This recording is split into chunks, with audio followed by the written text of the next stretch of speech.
Well, we just had Fed rate increases. We're having regional banks seemingly dropping like flies. And I just wanted to ask Stephen Dow from Velocity Mortgage, what is going on in his business? Is he seeing any ramifications? But before we do, let's do that marketing shtick so I don't get in trouble. Right. So again, although I work very happily for Velocity Mortgage Capital, all the ideas and topics discussed on this channel that of my own. So let's get it going. So just wanted to come on the channel to be the first to say we dropped the rates to 2.9. No, I'm kidding. No, I was just kidding. Yeah. Where are you going? That's a joke. That's a joke. That's a joke. That's a joke. No, no, it didn't have really any impact on our rates at all. I mean, they don't normally as far as a direct kind of correlation. Maybe in some cases a trickle down effect if rates do move in a certain direction, for a long period of time in larger amounts or increments. So then that would probably impact our rates at some point, but never really like a knee-jerk reaction unless it's like a drastic drop or drastic move up or down. But yeah, in this case, no, rates have been steady. You know, our rates aren't the lowest, but definitely not the highest either. It's just the ease of Yeah. use of the product and the One of the things flexibility. that one of the things I was curious about because Hmm. a lot of people in I'll call it your game, right? Your where you Hmm. play in the mortgage market. A lot of those players are I don't know if it's called back or funded or whatever the right answer is, but they're getting their access to capital via regional banks, at least Hmm. a large part. And Yep. regional banks are clearly in trouble. Hmm. Um, and they're also clearly afraid. Hmm. And my experience with Velocity is you don't play that. That's not your funding model, right? You're a publicly traded company, so it's really different, I think. Right, right. Well, I'm hearing somewhat the same thing as far as like, some more interest from people in more regional areas in a sense, because, either they can't get normal financing from large institutional lenders because, the appraisal kind of threshold, just being able to find enough sales comps. And there's usually an industry standardized kind of framework or metric that they're looking at. And if it doesn't quite fit that, then large institutional lenders just won't do it. But regional banks can sometimes look the other Yeah. way or at least feel more comfortable because that's their own backyard kind of thing, right? But I've been hearing a lot that they're tightening up, reducing Yeah. LTVs. Just yeah, it's just there's definitely some tightening in that smaller regional market for sure. Because I'm seeing a lot more people calling me or inquiring, but in a lot of cases I just can't help them because I just either can't find comps or what the case may be. So yeah, for sure. I think, and again, the unfortunate thing for folks who relied on regional banks is, dude, we've just started. Just, we've been in it for maybe 6 or 8 weeks in Silicon Valley Bank, middle of March, I think the 12th or whatever it was. But Right, and that was supposed to be now we're stable, and then only the yeah. Oh, second another. largest bank ever to fail in history. Like, wait a minute, wait, what happened to stable? Yeah, and oh, by the way, today or yesterday, whatever the next one's coming, Right. All I gotta it's say just is buy starting. stock in JP Morgan. Not stock market You advice. buy stock in JP Morgan. They're gonna go out there, Yep, yeah, gobble gobble bargain gobble. shopping again.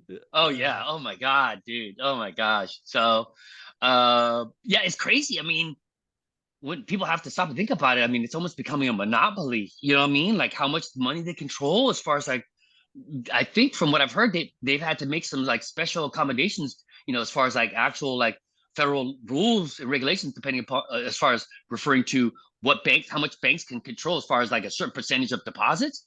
And I yeah, think it used to be like 10% overall, as far as like all. And I think yeah. JP Morgan Chase is like 15, like the last time they had to buy, what was that? I think Silicon Bank, I think they had to make a provision. Now they had to make another special First provisions because now Republic. it's like going to be above that. Yeah. So, Yeah. So yeah, there is a rule that no bank, they call it the big, too big to fail, too big to manage, whatever. yep, 10% was the number of total deposits. They were over that. And as yep. we all heard this weekend, they bought First Republic, which is the second Then largest now bank that's even failure. more Yeah. right. So now They even just got more. another Talk 100 billion. Just crazy. I Crazy. mean, makes Jamie Dimon pretty influential and powerful individual in many arenas at this point, man. I mean, if he Yeah. wasn't already, but I Yeah. mean, damn, Yeah. He's a big and guy. this and I hate to say it, but this is not the only bank that's going to be going down in the next couple Oh, of months or years, bro. This is no. Yeah, there's going to be more because I mean, went through the last time in '06, '08.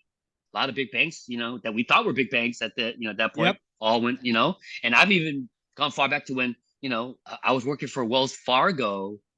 It's a long story when they took over First Interstate Bank and they bought out First Interstate Bank, and so that used to Yeah. be like That was so. a long time Yeah, ago. Yeah. yeah, the gobble the big ones start to gobble up the little ones and so on and so forth. So yeah, it's I foresee a couple more other banks. I hate to say it. So Oh yeah, for sure. yeah, but anyway, I digress. Yeah, the other So thing I yeah, want to talk about is rates, right? I think the market, this is more residential kind of, conventional stuff, but hmm hmm I think the lenders have been waiting to get to terminal rate. I think we're hmm there now.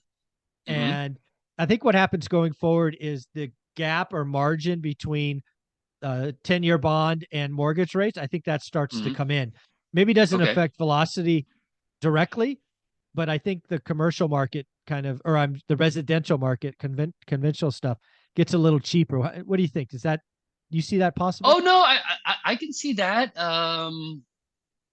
I mean, there's just a lot of turmoil in that market anyway to begin with. So I guess we'll have to see because there's just a lot of other factors that could affect that. At some point, we just don't know. I don't want to sound like a pessimist or Debbie Downer, but what if we're in World War III? What Oh, if we jeez. attack? Yeah. What if we're at war with China over Taiwan? What if And I know not Yeah. a lot of the normal corporate media talks about this stuff, but I mean that is all reality. I mean, Yeah. so we'll see. But anyway, yeah. As far as where rates are going to be heading specifically for residential, I would imagine. I mean, we've been riding so high for a while, so it's been Margin fluctuating, and has I to think come in. It has to yeah, come in. yeah. So from that standpoint, I don't know by how much, but I will imagine, yes, I would agree with you. If I was a betting man, I would say yes, it's going to be coming down. Just by Yeah. how much, we don't know. Whether or not that affects my particular type of loan products, we wouldn't know. It's usually just based upon the secondary market and what they Sure. feel is a comfortable, kind of rate of return or bar to be set. But I mean, it's been pretty well Yeah. received as far as our product so far and just how we underwrite and just Yeah. how it's been performing. So if I think there's a certain, I mean, at least for my industry, from what I'm hearing, it's just the amount of volume. Because, I think the fear more is like they don't want to just be like, oh, be hopeful. And they might have like a flash in the pan and then it's just going to, all crumble again. So they're just kind of waiting before they kind of get more optimistic and, kind of loosen up the reins a little bit because they're still a little tight, not Mhm. as tight as in some areas. And they have loosened up quite a bit since the end of last year, the beginning of this Yeah. year, November, but they could. December. Yeah. Correct. And so there is a little bit more room for to loosen up, but they're just not quite there confident wise as far as the consistency. If they can get to that volume, a certain amount. I don't want to say the amount, but I know Yeah. they've Yeah. told Yeah. us what it I is, the got you. board, whatnot. I think they'd be like, okay, well with that, then we could do this, then and we could do that, then and then so that I think that's just the magic number for the consistency part. So again, because of how we're publicly traded and Sure. how we're run, so it's a little different, but at least how it's going to affect our rates. That's how I think that would go. But as far as conventional, it, it, it's Yeah. heading You could down. A see lot that. of people I've talked to in the industry, they're all kind of hedging on that as well.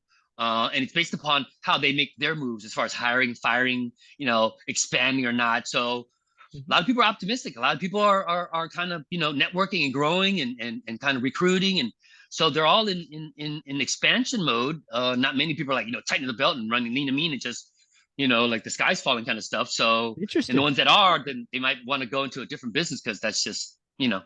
not what you should be doing. So at least the players that I'm usually involved with, that's not their mindset. It's like, Cool. hey, we're still trying to grow. I mean, this is the environment we're in, and it is what it is. So, but yeah. Very cool. Well, people should be reaching out to you. A lot of investors need to grow their Rolodex of lenders. Stephen from Velocity Mortgage helped me and Olivia out personally. So you should probably add him to your list. How do you want them to reach out? Again, just email sdao@velocitymortgage.com. In the subject line, the acronym ORAAT. So we make it over the firewall. The body of the email, brief description, what you're looking for, property address would be helpful, at least the city and states to make sure we lend there. Of course, your mid FICO score, and then best phone number to reach you at, and I'll be in touch within 24, 48 hours. Awesome. Thanks, buddy.